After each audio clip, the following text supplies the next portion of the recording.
Welcome back to Let's Make. Today I'm going to be showing you Mildred. Here's my little Mildred.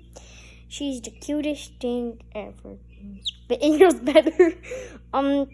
We call her Millie for short, and she's super duper cute. Isn't that right?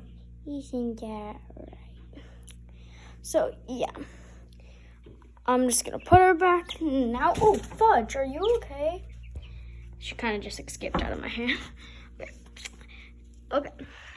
And we made like a nice little chicken coop thing. If you put that thing down, they can walk out. And this is a door for people to climb in. A little hatch. That nice big light there.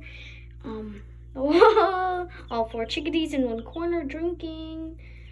The food, and the bedding, basically. So yeah. When they do get older, you are going to have to upgrade their coop.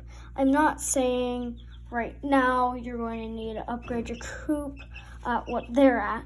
My dad just did it, so we would be ready for the winter. Since it's like, it's close to winter, so we need to get something ready for them since we can't always keep them in that glass cage. So yeah, now they're in here. So don't forget to subscribe, hit that notification bell, and so you don't miss any of my videos, and like the video. I hope you have a great day. Bye. Say bye, chickies. Okay. Hope you have a great night. Bye.